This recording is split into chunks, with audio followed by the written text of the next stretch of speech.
महाकाय सूर्यकोटि समप्रभ निर्विघ्नं कुरु मे देव सर्वकार्येषु सर्वथा। वागर्थाविव सम्पृक्तौ वागर्थप्रतिपत्तये जगतः पितरं वन्दे पार्वती परमेश्वरौ। नमस्कार. विघ्नहर्त्या अशा गजाननाला वंदन केलेले आहे, त्याचे आशीर्वाद मागितले आहेत. या सगळ्या कार्यक्रमामध्ये कोणतंही विघ्न येऊ नये अशीच आपली सर्वांची इच्छा आहे. त्याचप्रमाणे या जगताचे जे माता पिता आहेत, शिवशक्ती, प्रकृती पुरुष, शंकर पार्वती यांनाही वंदन केलं आहे. वाणी आणि तिचा अर्थ जसे एकमेकांमध्ये मिसळून गेले तसंच या सृष्टीमध्ये ही शिवशक्ती इतकी मिसळून गेलेली आहे आणि त्या शिवशक्तीची सगळी लीला आहे. ही सृष्टी म्हणजे तिची क्रीडा आहे आणि या क्रीडेमध्ये आपण वावरतो आणि म्हणून त्यांना वंदन केलेलं आहे. आपण सर्व जाणकार श्रोते रसिकजन आपणालाही आपल्यातल्या अंतरात्म्याला वंदन करत आहे आणि आजच्या कार्यक्रमाला सुरुवात करत आहे. आपण सध्या संख्या आणि संज्ञा ही मालिका बघतो. याच्यातलं थोडंसं वेगळं आजचं पुष्प आहे. थोडंसं वेगळं अशा अर्थाने की 5 या संख्येबद्दल आपण बोललो होतो, पण पंचमहाभूत हा एक वेगळा विषय आहे. वेगळा म्हणजे 5तलाच जरी असला तरी तो विस्तृत विषय आहे आणि त्यामुळे त्याच्याबद्दल आणखीन विस्तृतपणाने बोलावं असं वाटलं आणि म्हणून या आजच्या आपल्या उपक्रमाची सुरुवात करत आहे. गीतेमधला एक प्रसिद्ध श्लोक आहे. ज्यांना अगदी गीतेचा फारसा अभ्यास नाही त्यांनाही माहिती आहे असा हा श्लोक आहे. तो श्लोक असा आहे, नैनं छिन्दन्ति शस्त्राणि नैनं दहति पावकः न चैनं क्लेदयन्त्यापो न शोषयति मारुतः. चिरपरिचित असा, सर्वांना अर्थही साधारण माहितीये. या अर्जुनाला युद्धाला प्रवृत्त करण्यासाठी, कारण अर्जुन म्हणत होता मी स्वजनांना कसं मारू, असा त्याच्या मनामध्ये शोक निर्माण झाला होता, मोह निर्माण झाला होता आणि म्हणून तो युद्धाला नकार देत होता. याची समजूत घालण्यासाठी, त्याला युद्धाला प्रवृत्त करण्यासाठी भगवान श्रीकृष्णाने अर्जुनाचं मतपरिवर्तन करायचं ठरवलं आणि त्याला उपदेश केला. तीच ही गीता. त्याला उपदेश करताना भगवंत म्हणाले की अरे, तुला जे वाटतंय ना युद्धात मी माझ्या स्वजनांना मारणार, माझे चुलते आहेत, भाऊ आहेत, गुरु आहेत, मित्र आहेत, सखा सोबती, हितचिंतक कितीतरी आहेत, या सगळ्यांना मी कसं काय मारू असं तुला जे वाटतंय ना, तो तुझा भ्रम आहे. तू मारून मारून मारणारेस कोणाला? तू शूरवीर आहेस, मान्य आहे. शूरवीर तू आहेसच, पण तू मारून मारणार कुणाला? तर फक्त शरीराला. आत्म्याला तर तू काही मारू शकत नाहीस.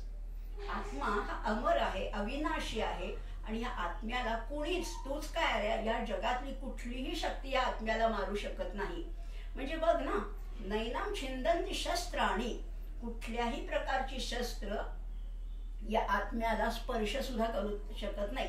मारणं तर बाजूलाच. नैनं छिन्दन्ति शस्त्राणि नैनं दहति पावकः. अग्नी कसा आहे तर अग्नी हा सर्व शक्तिमान आहे. या जगातली कोणतीही वस्तू तो क्षणामध्ये भस्मसात करू शकतो, पण या अग्नी सुद्धा या आत्म्यापुढे हतबल होतो, निष्प्रभ होतो. तो त्या आत्म्याला जाळू तर शकतच नाही, पण स्पर्श सुद्धा करू शकत नाही. न चैनं क्लेदयन्त्यापो. पाणी काय करतं तर पाणी जसं संजीवक आहे तसं संहारक सुद्धा आहे. पाणी एखाद्याला बुडवून मारू शकतं, पण इथे या आत्म्याला बुडवणं तर बाजूलाच, पण त्याला तो ओलं सुद्धा करू शकत नाही. न चैनं क्लेदयन्त्यापो न शोषयति मारुतः. आणि वारा हा त्याला सुकवू शकत नाही, कोरडं करू शकत नाही, काहीच करता येत नाही. म्हणजे या 4 चरणांमधल्या, एका श्लोकामधल्या 4 चरणांमध्ये भगवंतांनी 4 महाभूत कशी निष्प्रभ आहेत हे सांगितले.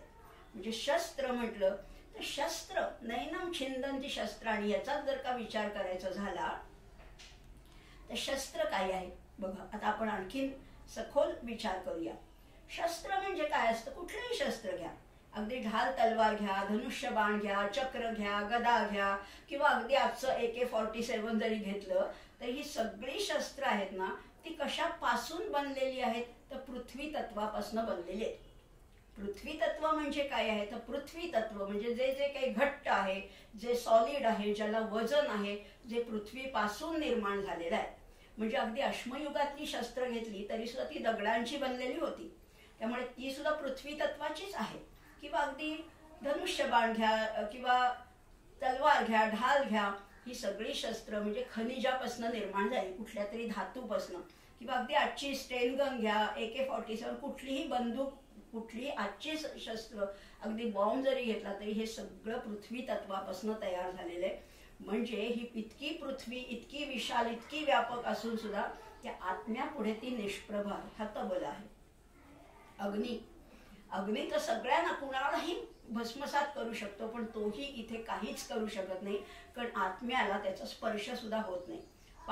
पाणी बुडवू शकत नाही. अशा या म्हणजे बघा, पृथ्वी, आप, तेज आणि वायू, वारा सुद्धा या आत्म्यापर्यंत पोहोचू सुद्धा शकत नाही. अशी ही चारही महाभूत या आत्म्यापुढे निष्प्रभ ठरतात, असमर्थ ठरतात. ते काहीही त्याला करू शकत नाही. असा हा आत्मा अमर आहे, अजर आहे, अविकारी आहे, अविनाशी आहे. अशा आत्म्याचं हे वर्णन करताना भगवंत अर्जुनाला सांगतात की तू काय बोलतोयस, बघ हे आत्म्याचं वर्णन तुला सांगते. पण आज मात्र आपण आत्म्याचा विचार करणार नाहीये, तर या 4 महाभूतांचा विचार करणार आहोत. बघा ना, या श्लोकामध्ये ही 4 महाभूत आले. नैनम छिंदंती शस्त्राणी मध्ये पृथ्वी तत्व आहे, नैनम दहती पावकः मध्ये तेज तत्व आहे, न चैनं क्लेदयन्त्यापो मध्ये जलतत्व आहे, आणि न शोषयती मारुतः म्हणजे वायू तत्व आहे. पण अहो, 4च तत्व झाली, 4च भूत झाली, 5वं कुठे? तुम्हाला वाटलं असेल 5व्या तत्वाचा का बरं याच्यात उल्लेख नाहीये? कारण पृथ्वी, आप, तेज, वायू, आकाश अशी 5 तत्व आहेत. तर याच्यात पृथ्वी, आप, तेज, वायू हे 4च तत्व आली. 5वं तत्व कुठे? ते 5वं तत्व आहे, त्याच्यातच आहे, पण ते दिसत नाहीये, ते कळत नाहीये, ते बोललं गेलं नाहीये, पण ते सगळ्यात मोठं काम करतंय. ते काम म्हणजे काय आहे? तर ह्या सगळ्याला जागा देण्याचं, अवकाश देण्याचं. आकाश याचाच अर्थ आहे अवकाश, स्पेस, जागा. त्यामुळे आकाश तत्व सुद्धा याच्यामध्ये अंतर्भूत आहेच. अशी ही 5 महाभूत या आत्म्यापुढे पूर्णपणाने निष्प्रभ आहेत असंही म्हटलेलं आहे. आता हे आकाश कसं आहे, तर ते सूक्ष्म आहे, तरल आहे, व्यापक आहे. ह्या सगळ्याच्या आता ह्या पंचमहाभूतांचा विचार करताना या पंचमहाभूतांची निर्मिती कशी झाली, हे उत्पन्न तरी कसे झाले, हे आपण आता थोडंसं आणखीन जाणून घेणार. म्हणजे बघा, या सृष्टीच्या निर्मितीपूर्वी काय होतं? काहीच नव्हतं. सृष्टी नव्हती, काहीही नव्हतं. या सृष्टीमध्ये कुठलीच गोष्ट नव्हती. एकल एक परब्रह्म होतं. हे परब्रह्म कसं होतं? ते परब्रह्म एकाकी होतं, आणि नेहमीच एकाकी न रमते, एकट्याला कंटाळा आला त्याला, आणि म्हणून त्याला स्फुरण झालं की एकोहम बहुश्याम प्रजायेयम, मी एकटाच आहे. आता मी अनेक रूप घेतो आणि त्याच्यामध्ये मी प्रवेश करतो. त्यामुळे असं त्याला संकल्प झाला, आणि जेव्हा संकल्प झाला तेव्हा स्फुरण झालं. संकल्प ह्याचाच अर्थ स्फुरण. स्फुरण म्हणजे काय? हालचाल. जेव्हा संकल्प झाला तेव्हाच त्याच्यातनं एक शक्ती बाहेर पडली, ती म्हणजे मूळ माया. ही मूळ माया बाहेर पडली, आणि ही मूळ माया ही त्याची शक्ती आहे. आता ही मूळ माया बाहेर पडली तेव्हा हालचाल झाली, आणि त्यामुळे तेव्हा ध्वनी निर्माण झाला. हा ध्वनी कसा आहे? हा ध्वनी म्हणजेच ओंकार, प्रणव, हा ध्वनी निर्माण झाला. आणि मग त्याच्यातनं हळूहळू मूळ मायेतून गुणक्षोभिणी माया, मग त्याच्यातून क्रमाक्रमाने एक एक गोष्टी निर्माण झाल्या. प्रजापतीची निर्मिती झाली, आणि मग परब्रह्माने सांगितलं चला आपण एक खेळ खेळूया. आणि मग प्रजापतीने या सगळ्या सृष्टीची एक ब्लू प्रिंट किंवा आराखडा तयार केला, आणि त्याच्यातून एक गोष्टी उत्पन्न होत गेल्या. आता सृष्टी निर्मितीसाठी सुद्धा जागा पाहिजे. ही जागा म्हणजेच अवकाश, म्हणजेच आकाश. आकाशाची प्रथम निर्मिती झाली. या आकाशामध्ये हालचाल झाली, आणि त्याच्यातून वायू उत्पन्न झाला. हे वायू, हे वारे एकमेकावर घर्षण करायला लागले, त्याच्यातून तेज निर्माण झालं. या तेजातूनच आपाची म्हणजे जलाची म्हणजेच पाण्याची निर्मिती झाली. आणि हे पाणी आहाळून, ते आटून, ते घट्ट होत होत त्याची पृथ्वी तयार झाली. अर्थात या सगळ्या घडामोडींना बराच मोठा कालावधी लागला, पण अशा रीतीने ह्या सृष्टीची निर्मिती झाली. अशी ही पहिल्यांदा आकाश, मग वायू, मग तेज, मग पाणी आणि मग पृथ्वी, अशी ही सूक्ष्माकडनं स्थूलाकडे ही निर्मिती होत होत होत या संपूर्ण मग पृथ्वीतून औषधी निर्माण झाल्या. अशा अनेक गोष्टी, मग औषधीतून अन्न, अन्नामधनं पुरुष, अशा गोष्टी निर्माण होत होत होत होत ही आज दिसते ही सृष्टी निर्माण झाली. आता आपण विचार करतोय तो पंचमहाभूतांचा. आधी भूत म्हणजे काय ते बघूया.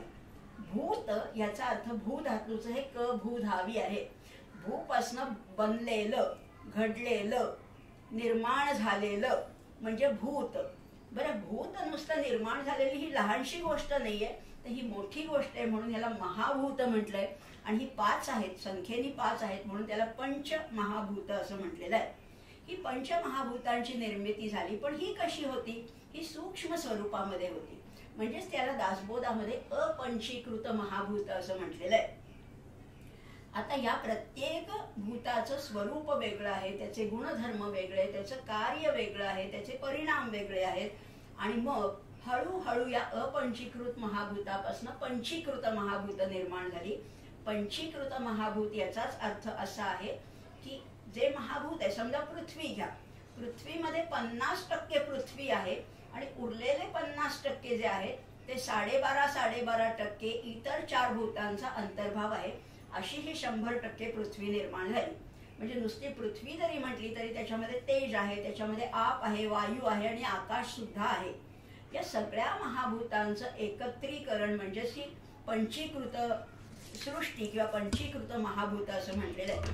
किंवा आपण या सृष्टीलाच म्हणतो ना, पांचभौतिक सृष्टी असंही म्हटलं जातं. त्यामुळे ही सगळी सृष्टी अशी निर्माण झाली. आता या पांचभौतिक सृष्टीचं काय आहे? या पांचभौतिक सृष्टीचा प्रत्येकाचा एक गुणधर्म वेगळा आहे. म्हणजे बघा, आकाशातनं वायू, वायूमधनं तेज, तेजामधनं आप, आपामधनं पृथ्वी असं झालं आपण म्हणतो. या पंचमहाभूतांचा आणि आपल्या शरीराचा काय संबंध आहे तेही बघणार. म्हणजे बघा, आकाशाचा संबंध काय आहे, आकाशाचा विषय काय आहे, तर शब्द हा आकाशाचा विषय आहे. आणि आपल्या शरीरामधले कान आणि आकाश यांचं कनेक्शन आहे, यांचा परस्पर संबंध आहे. वायूचा संबंध कशाशी आहे, तर वायूचा संबंध आहे स्पर्शाशी. आणि म्हणून वायूचा आणि आपल्या त्वचेचा संबंध आहे. त्वचेला जाणवतं की वारा आहे, गरम वाराच्या झळाही जाणवतात, थंडगार वाऱ्याची झुळूकही जाणवते. त्यामुळे स्पर्शात किंवा त्वचेशी वाऱ्याचा संबंध आहे. तेजाचा विषय काय आहे, तर तेजाचा विषय आहे रूप. आणि त्यामुळे आपल्या इंद्रियामध्ये, पंचज्ञानेंद्रियामध्ये डोळे आणि तेज याचा परस्पर संबंध आहे. आप म्हणजे जलतत्व, त्याचा विषय आहे रस. आणि त्यामुळे रसनेशी, जिभेशी त्याचा संबंध आहे. पृथ्वी ही गंधवती आहे, गंधरूप आहे, आणि म्हणून तिचा संबंध आपल्या घ्राणेंद्रियाशी, नाकाशी आहे. आणि म्हणून पृथ्वी आणि गंध किंवा नाक यांचा परस्पर संबंध आहे. आपले जे स्वभाव आहेत, आपले जे विकार आहेत, ते सुद्धा या सगळ्या पंचमहाभूताशी कसे जोडलेले ते थोडक्यात आपण अगदी बघणार. फार आपण खोलात जाणार नाही आहोत, कारण आपल्याला आता हा पंचमहाभूताचा साकल्याने अभ्यास करायचा आहे. आकाशामध्ये पंचमहाभूतांचे संबंधित विषय थोडक्यात फक्त एकेका ओळीत आपण बघणार आहोत. आकाशाशी संबंध कशा कशाचा आहे, काम, क्रोध, शोक, मोह आणि भय या 5 गोष्टी आकाशाशी रिलेटेड आहेत. वायूशी काय संबंधित आहे, चळण, वळण, प्रसारण, निरोध आणि आकुंचन हे सगळे वायूशी संबंधित आहे. तेजाशी संबंधित काय आहे, भूक, तहान, आळस, झोप आणि मैथून या 5 गोष्टी तेजाशी संबंधित आहे. आपाशी संबंधित काय आहे, जलाशी मृदू काय काय आहे, तर रेत, रक्त, लाळ, मूत्र आणि स्वेद या गोष्टी जलाशी संबंधित आहे. आणि पृथ्वीशी संबंधित काय आहे, अस्थि, मांस, त्वचा, नाडी आणि रोम या 5 गोष्टी पृथ्वीशी संबंधित आहेत. म्हणजे हा प्रवास वरून खाली, सूक्ष्माकडनं स्थूलाकडे किंवा अव्यक्ताकडनं व्यक्ताकडे. आकाश दिसतं का, आकाशाला केवळ एकच मात्रा आहे, ती म्हणजे शब्द. वायूमध्ये शब्द पण आहे, स्पर्श पण आहे, 2 मात्रा झाल्या वायूच्या. तेजाच्या 3 मात्रा आहेत. तेजाला रूप आहे, शब्द आहे आणि स्पर्श आहे. आगीला हात लावला तर चटका बसेल, या 3 मात्रा आहेत. जलामध्ये 4 मात्रा आहेत, गंध सोडून सगळ्या, शब्द, स्पर्श, रूप, रस या 4 मात्रा जलामध्ये आहेत. आणि पृथ्वीमध्ये या 5 तन्मात्रा आहेत, शब्द, स्पर्श, रूप, रस, गंध. म्हणजे पृथ्वीला शब्द आहे, आवाज होतो, टकटक. आपण पृथ्वीच्या कुठल्याही भागावर दगडावर जरी आपटलं तरी त्याचा आवाज आहे. स्पर्श तर आहेच आहे, खडबडीत मऊ स्पर्श जाणवतो. रूप आहे, डोळ्याने दिसतंय, रस आहे, चव आहे आणि गंधही आहे. अशा 5 तन्मात्रांनी ही पृथ्वी बनलेली आहे. आणि या सगळ्याच्या पलीकडे कोण आहे तर तो या संपूर्ण पंचमहाभूतांना कवेत घेणारा तो परमात्मा, जगदात्मा आहे.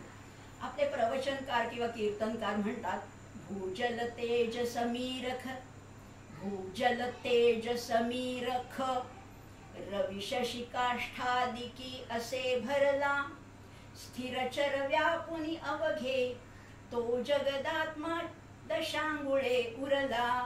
तो दशांगुळ उरला ह्या संपूर्ण पंचमहाभूतांना व्यापून.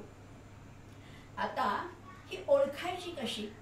ही पंचमहाभूत कळली आम्हाला, तत्वतः कळली, पण ह्या गोष्टीमध्ये कुठलं भूत प्रकर्षाने आहे, प्रामुख्याने आहे, हे ओळखायचं कसं? याचंही दासबोधामध्ये फार सुंदर मार्गदर्शन केलेलं आहे.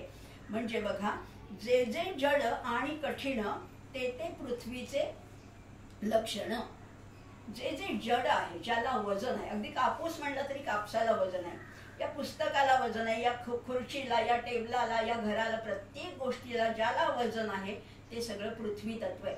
जे जे जड आणि कठीण, कडक आहे त्याला वजन आहे आणि त्याला पृथ्वी म्हटलेलं आहे. किंवा मृदू आणि ओलेपण, तितुकी आप. जेवढं मऊ आहे आणि जेवढं ओलं आहे, कुठलीही गोष्ट, रक्त, रस, सगळ्या गोष्टी आहेत त्या मऊ पण आहेत आणि ओल्या आहेत, त्याला आपतत्व म्हटलेलं आहे. किंवा जे जे उष्ण आणि सतेज ते ते जाणावे पैतेज.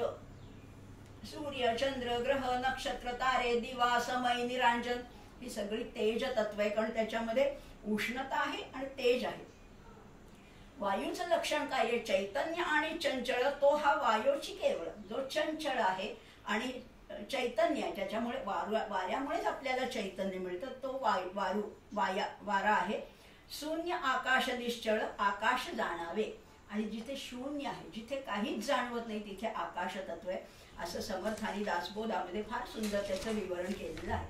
पंचमहाभूतांचा आपण विचार करतोय. या पंचमहाभूतांना आपण आता एकाच शब्दात म्हटलं, पृथ्वी, आप, तेज, वायू, आकाश. ही साधारणपणे ही क्रम आहे आणि ह्याच क्रमाने म्हणायचं बरं का. मध्येच तेज, मध्येच वायू असं नाही काय करायचं. या क्रमाने म्हणजे स्थूलाकडनं सूक्ष्माकडे किंवा सूक्ष्माकडनं स्थूलाकडे हा क्रम सोडायचा नाही. किंवा आताही आपण म्हटलं भू, जल, तेज, समीरख. नावं काही आहेत. आता इथे पृथ्वीला भू म्हटले, आपला जल म्हटले, तेजाला तेज म्हटले, समीर म्हटले, वाऱ्याला समीर म्हटले आणि आकाशाला ख म्हटलेलं आहे. नावं काही असतील हो, पण नावापेक्षा त्याच्याही पलीकडे जायचे. पण नावाचाच विषय निघाला तर आपण नावाकडे सुद्धा बघू. पृथ्वीला पृथ्वी का म्हटलेलं आहे? कारण ती पृथा आहे, कारण ती पसरट आहे आणि जी पसरट आहे, पसरलेली आहे, जाड आहे, घट्ट आहे, कडक आहे, ती पृथ्वी. किंवा तिला धराई म्हणतात. या सगळ्याला धरलेलं आहे, तिने धारण केलेलं आहे म्हणून ती धरा आहे. या वसूंना, अष्टवसूंना धारण करणारी ती वसुधा आहे, ती अवनी आहे, ती क्षमा आहे. बघा ना, आपण या पृथ्वीवर किती अन्याय करतो, किती उड्या मारतो, नाचतो, चालतो, खणतो, बिल्डिंग बांधतो. या सगळ्या गोष्टीला ती क्षमा करते म्हणून ती क्षमा आहे. ती वसुमती सुद्धा आहे. अनेक गोष्टी तिच्यामध्ये आहेत. पाण्याला किती नाव आहेत? जल आहे, नीर आहे, आप आहे, तोय आहे, उदक, जीवन, अंबू, सलिल, कितीतरी नाव आहेत. पण उदक म्हणजे वारी नाहीये, वारी म्हणजे अंबू नाहीये. प्रत्येक नावाला वैशिष्ट्य आहे आणि या सगळ्यांनी हे जलतत्व व्यापलेलं आहे. तेजाला सुद्धा अनेक नावे. तेज आहे, उष्ण आहे, स्फुल्लिंग आहे, वैश्वानर आहे, जातवेद आहे, अनल किंवा पावक आहे. अग्नी काय करतो तर पावन करतो, पवित्र करतो. अग्नीमध्ये काहीही हीण शिल्लक उरत नाही म्हणून हा अग्नी पावक आहे, तो वन्ही आहे. त्यामुळे अशा अनेक नावांनी हे तत्व अगदी विलसत आहे. वाऱ्याला किती नाव आहेत? वाऱ्यालाही अनेक नाव आहे. वायू आहे, समीर आहे, अनिल आहे, मातरिश्वा आहे. केन उपनिषदामध्ये त्याला मातरिश्वा म्हटलेलं आहे. पवन आहे, कारण पवन हा जसं आपण अग्निपावक आहे पाहिलं तसं पवन म्हणजे वारा सुद्धा वाईट गोष्टींचा निचरा करून टाकतो. एखादी खराब गोष्ट, एखादी कुचकी नासकी गोष्ट पडली असेल, त्याच्यावरनं वारा गेला की त्याचं इंटेन्सिटी कमी होते. त्यामुळे पवन पवतामस्मी ही भगवंतानी आपली विभूती सांगितलेली आहे.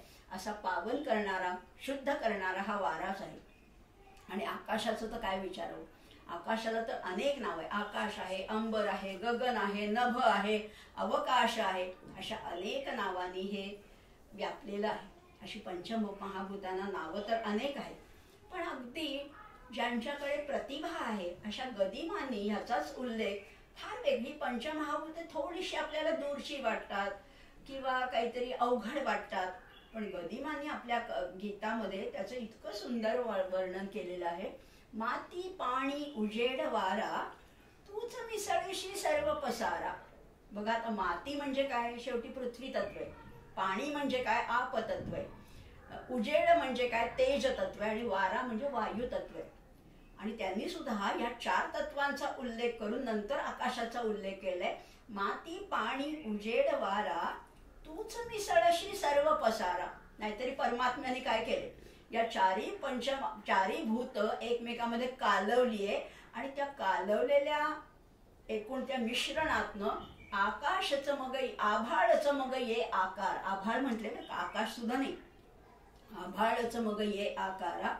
तुझ्या घटांच्या उतरंडीला नसे अंत नापार. तसंच आहे, हा कुंभारच आहे. तू वेडा कुंभार. त्या कुंभाराने अशी सृष्टी बनवलेली आहे की एकासारखा दुसरा घट नाहीये. त्याला अंत नसेवा पार असं म्हटलेलं आहे. असं हे वर्णन करताना सुद्धा पंचमहाभूतांचं किती मराठी, अगदी शुद्ध मराठीमध्ये गदिमांनी हे आपल्याला सांगितलेलं आहे. खरंच आहे, या 4 भूतांच्या मिश्रणातून जे काही आकार आलाय ते सगळे घटच तर आहेत. आणि या घटाच्या आत बाहेर काय येतं, हे आकाशच व्यापून राहिलेलं आहे. असं म्हणजे म्हटलं तर हे घट कसे आहेत, हे पूर्ण पण आहेत आणि शून्य पण आहेत. शंकराचार्य म्हणतात, अंतःपूर्ण बहिःपूर्ण सर्व पूर्ण इवार नव्हे. सगळं पूर्ण आहे. एखाद्या समुद्रामध्ये 5-6 मडकी सोडली तर ती पाण्याने भरून जातात. त्याच्या आतही पाणी आहे, त्याच्या बाहेरही पाणी आहे. म्हणजे अंतःपूर्ण बहिःपूर्ण सर्व पूर्ण इवार नव्हे. अर्णवामध्ये असं आहे. पण अंतःशून्य बहिःशून्य सर्व शून्य इवाम बरे. पण आकाशामध्ये समजा इथे एखादा घडा आणला, आपल्याला तो रिकामा वाटतोय पण त्याच्यात आकाश आहे. पण समजा तो घडा फुटला तरी सुद्धा आकाशच शिल्लक राहणार आहे असंही म्हणता येईल. त्यामुळे या सृष्टीमधला प्रत्येक जीव हा या पंचमहाभूताच्या परमिटेशन्स आणि कॉम्बिनेशन पासून बनला आहे. हे आपल्याला खरं स्पष्टपणाने आणि ठळकपणाने जाणवतं. आपल्या शरीरामध्ये सुद्धा हेच सगळी रचना आहे. जे काही घट्ट आहे, जे काही सॉलिड आहे, ज्याला काही वजन आहे, ते सगळं पृथ्वी तत्व आहे. म्हणजे अस्थि मांस मज्जा रोम नाड्या हे सगळं पृथ्वी तत्व आहे. आणि त्याच्यानंतर आप किंवा जलतत्व काय आहे, या शरीरात जे काही प्रवाही आहे, जे काही लिक्विड आहे, जे काही फ्लुइड आहे, ते सगळं म्हणजे रक्त रस मूत्र लाळ स्वेद वीर्य हे सगळं ओलं आहे. तेज आहे का शरीरामध्ये, तेज तर आहेच ना. तेज आहेच, कारण हे डोळ्यातलं तेज आहे, बुद्धीची चमक आहे, किंवा पोटातली भूक हे सुद्धा तेज तत्वच आहे. पोटामध्ये अग्नीचा डोंब उसळला म्हणजे भूक लागते. त्यामुळे या सगळ्या गोष्टी या तेज तत्वाशी रिलेटेड आहेत. वायू आहे का शरीरात, वायू तर आहेच. वायूवरच आपलं जीवन चालू आहे. म्हणजे श्वासनलिका आहे, लंग्स आहेत, नाक आहे, या घ्राणेंद्रिया सगळ्या इंद्रियामधनं वायूच तर संचार करत असतो. आकाश आहे का आपल्या शरीरामध्ये, आपलं शरीर जरी घट्ट असलं तरी त्यामध्ये पुष्कळ पोकळ्या आहेत. छोट्या छोट्या छोट्या छोट्या अनेक पोकळ्या आहेत. आणि त्याच्यामध्ये या पोकळीचं प्रमाण जोपर्यंत मर्यादित असतं तोपर्यंत या शरीराचा बॅलन्स टिकून असतो. हे पोकळी वाढली किंवा कमी झाली, किंवा आपण म्हणतो ना नाकाचं हाड वाढलं, मांस वाढलं, 2 मणक्यामधली गॅप कमी जास्त झाली, म्हणजे पोकळी कमी जास्त झाली की सगळ्या बिघाड उद्भवतो. म्हणजे हे संपूर्ण शरीर आपलं या पंचमहाभूतांचं बनलंय. आणि जोपर्यंत ही पंचमहाभूत समतोल आहेत, त्यांचा बॅलन्स सांभाळला जातो, तोपर्यंत हे सगळं शरीर सुस्थितीत किंवा निरोगी आहे असं मानलं जातं. आणि या पंचमहाभूतामुळेच हे संपूर्ण विश्व अगदी सुरळीतपणे चाललं आहे. या सृष्टीलाच आपण पांचभौतिक सृष्टी असं म्हणतो, किंवा या देहाला सुद्धा पांचभौतिक देह असं मानलं जातं. म्हणजे या जडसृष्टीचं वर्णन करताना नेहमीच पाचभौतिक असं हे मानलं जातं. म्हणजेच हा सगळा पंचमहाभूतांचा पसारा आहे. ही महाभूत आहेत म्हणून आपण आहोत, म्हणून हे विश्व सगळं सुरळीतपणे चाललंय. आणि म्हणूनच जोपर्यंत इथे समतोल आहे, शरीरामध्ये समतोल आहे, तोपर्यंत शरीरही अत्यंत निरोगी सुस्थितीत असतं.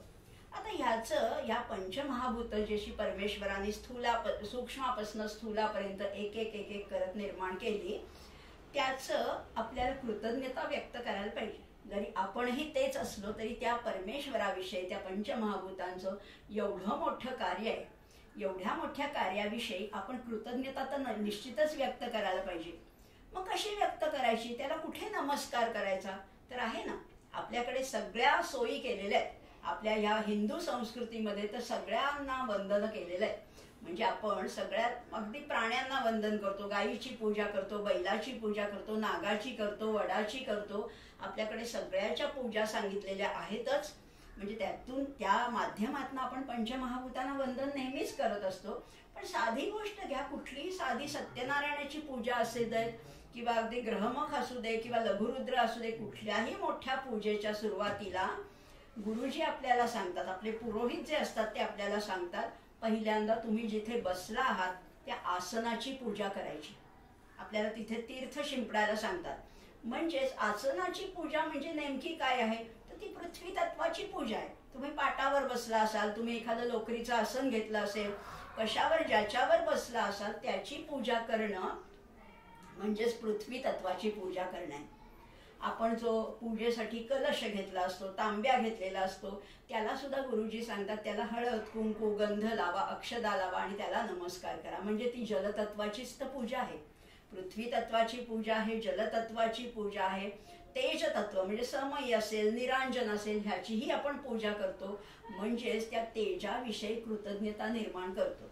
तेज म्हणजे केवळ सूर्यचंद्राचं तेज नाहीये किंवा आपल्या इलेक्ट्रिकच्या लाईटचं किंवा समई निरांजनाचं तेज नाहीये. आपल्या डोळ्यातल्या तेजांना सुद्धा आपण वंदन करत असतो आणि त्याला थँक्यू म्हणत असतो की तुझ्यामुळे, त्या तेजामुळे मला ही सगळी सृष्टी बघायला मिळते. त्यामुळे तेजालाही वंदन करतोच आपण नेहमी. पृथ्वीला झालं, आप झालं, तेज झालं, वायू तत्व म्हणजे उदबत्ती लावतो, धूप लावतो, त्यालाही वंदन करतो आणि त्याच्यातनं या वायू तत्वाला सुद्धा त्याच्याविषयी कृतज्ञता प्रगट करत असतो. आणि आकाश तत्व हे जाणवतच नाही आपल्याला. तुम्ही आम्ही दिसतोय पण आम्हाला आकाश दिसत नाही. आकाश म्हणजे स्पेस आहे आणि आकाश तत्वाला वंदन करणं म्हणजे सगळीकडे प्रोक्षण ज्याला आपण म्हणतो, प्रोक्षण करणं म्हणजे आकाश तत्वाला वंदन केल्यासारखंच आहे. म्हणजे आपल्या प्रत्येक पूजेमध्ये आपण या पंचमहाभूतांची कृतज्ञतापूर्वक पूजा करतच असतो.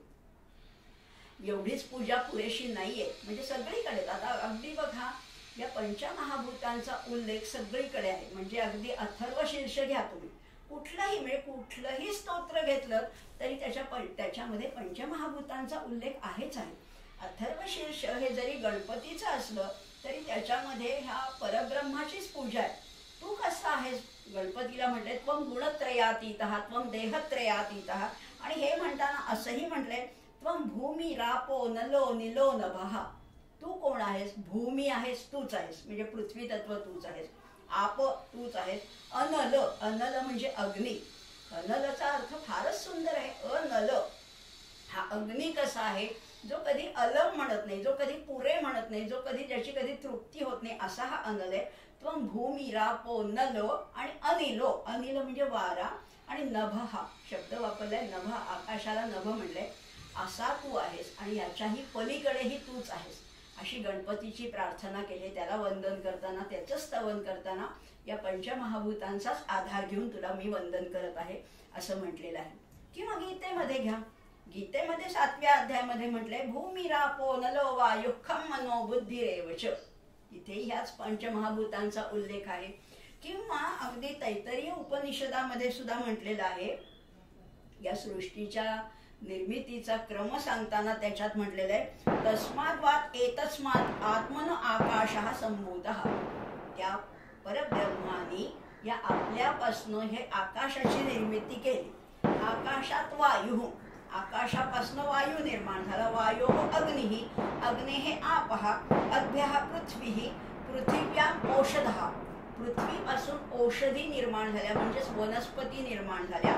औषधीभ्यः अन्नम, अन्नात पुरुषः, आणि या अन्नापासून पुरुष निर्माण झालेला आहे असंही म्हटलेलं आहे. स वा एष पुरुषः अन्नरसमयः, असा हा पुरुष अन्नरसमय आहे असंही म्हटलेलं आहे. आणि आपण जाणतोच की हा संपूर्ण देह म्हणजे हा अन्नमय कोश आहे, आणि त्याच्या आत मग प्राणमय, मनोमय, विज्ञानमय, आनंदमय असे कोश आहेत. आता पंचमहाभूतांचं प्रमाण सगळ्यांच्या मध्ये आहेच. पंचमहाभूतांचाच देह आहे हे आपण पाहिलं, पंचमहाभूतांची सगळी सृष्टी आहे हेही आपण पाहिलं.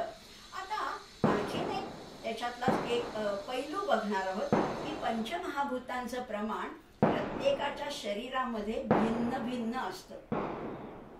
देह आपल्याला सारखेच दिसतात, पण सारखे देह असले तरी एकसारखे सगळे नाही आहेत. प्रत्येकामध्ये त्या पंचमहाभूतांचं प्रमाण भिन्न भिन्न आहे. अर्थातच आता ह्याचं आणखीन आपण ह्या पंचमहाभूत आपण ही जडसृष्टी पाहिली, दृश्यसृष्टी पाहिली, व्यक्तसृष्टी पाहिली. पण गंमत सांगू का, अध्यात्म साधनेमध्ये सुद्धा जेव्हा तुम्ही या अध्यात्म मार्गावरनं वाटचाल करत असता तेव्हा मी नेहमीच सांगते की जडतेकडनं आपल्याला तरलतेकडे जायचे. जडता मतीची भंगली असं गीतामध्ये म्हटलेलं आहे. या जडतेकडनं तरलतेकडे जायचे म्हणजेच पृथ्वी तत्वाकडनं आपल्याला आकाश तत्वापर्यंत पोहोचायचे. एक एक एक एक पायरी ओलांडत जायची.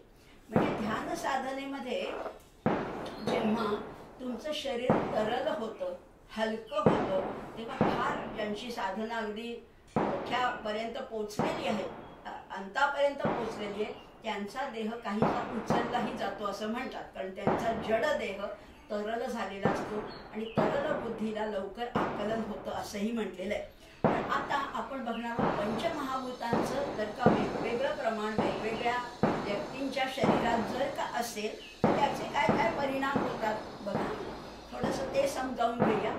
ज्यांच्या प्रकृतीमध्ये आकाश तत्व अधिक आहे त्यांना असे नाद ऐकू येतात. अनाहत नाद असं म्हटलं जातं. आता नाद तुम्ही आम्ही बोलतोय किंवा इतर काही व्यवहारामध्ये अनेक नाद ऐकतो ते नाद नाही, अनहत नाद, अनहत ध्वनी गर्जत अपार असा जो नाद आहे. ज्यांच्यामध्ये आकाश तत्व जास्त आहे त्यांना असे नाद ऐकू येतात. याचं वर्णन शंकराचार्यांनी योग तारावलीमध्ये फार सुंदर केलेलं आहे. नादानुसंधान म्हटलेलं आहे. ज्यांच्या प्रकृतीमध्ये तेज तत्व जास्त आहे त्यांना वेगवेगळे प्रकाश दिसतात. ध्यानामध्ये असताना एक निळी ज्योत दिसते, एक काहीतरी पिवळसर असा किंवा सोनेरी प्रकाश दिसतो. अशा ज्यांच्यामध्ये तेज तत्व जास्त आहे त्यांना हे प्रकाश दिसतात. ज्यांच्यामध्ये वायू तत्व जास्त आहे त्यांना स्पर्श जाणवतात. कुणाचा तरी तुम्ही ध्यानात बसले असताना कुणाचा तरी अगदी अलगद असा मऊसर स्पर्श जाणवतो असंही म्हटलेलं आहे. ज्यांच्यामध्ये आपतत्व जास्त आहे त्यांना जिभेला एक प्रकारची चव जाणवते. काही खाल्लं नाही, काही प्यायलं नाहीये, पण जिभेवर एक प्रकारचा स्वाद, एक प्रकारचं अमृताचं एक वेगळीच एक चव जाणवते. आणि ज्यांच्यामध्ये पृथ्वी तत्वाचं जास्त काय म्हणतात जास्त प्राबल्य आहे तर त्यांना गंध जाणवतो. नुसते बसले असले, ध्यानाला जरी बसले असले किंवा शांत बसले असले तरी कुठून तरी सोनचाफ्याचा गंध, कुठून तरी बकुळीचा गंध, रातराणीचा गंध असं त्यांना जाणवतो. आणि त्यामुळे आपण या अध्यात्म मार्गावर प्रगती करतो आहोत आणि आपल्यामध्ये कुठलं तत्व जास्त प्रमाणात, अधिक प्रमाणात आहे हे सुद्धा याच्यातनं आपल्याला समजू शकतं. पण अर्थातच हे कुठलेही अनुभव आले नाहीत म्हणजे तुमची वाटचाल चुकली असाही त्याचा अर्थ नाहीये. काही नाही अनुभव येतात, काही नाही सगळं असूनही कधी कधी येतही नाही. त्याच्याबद्दल खंत करण्याचं काहीच कारण नाही. पण ही पंचमहाभूतांचं कमी अधिक प्रमाण वेगवेगळ्या व्यक्तींमध्ये कसं असतं आणि ह्याच्यावरनं आपली अध्यात्म मार्गाची वाटचाल योग्य दिशेने चालली आहे याची खूणच या एकूण सगळ्या अनुभवातनं आपल्याला पटत जाते. अशी ही पंचमहाभूत आपल्या सगळ्यांना आत बाहेर संपूर्णपणाने व्यापून राहिलेले आहेत. आपल्या आतही पंचमहाभूतांचा सगळा खेळ आहे, बाहेरही हा खेळ आहे. पण ह्या पंचमहाभूतांमुळेच हे सगळा हा पसारा चाललेला आहे. अशा त्या पंचमहाभूतांना आपण पुन्हा पुन्हा वंदन करूया. पण आता जसं आता आपण पाहिलं की या पूजेच्या वेळेला आपण कलशाला वंदन करतो, निरांजनाला वंदन करतो, हे तर आहेच आहे.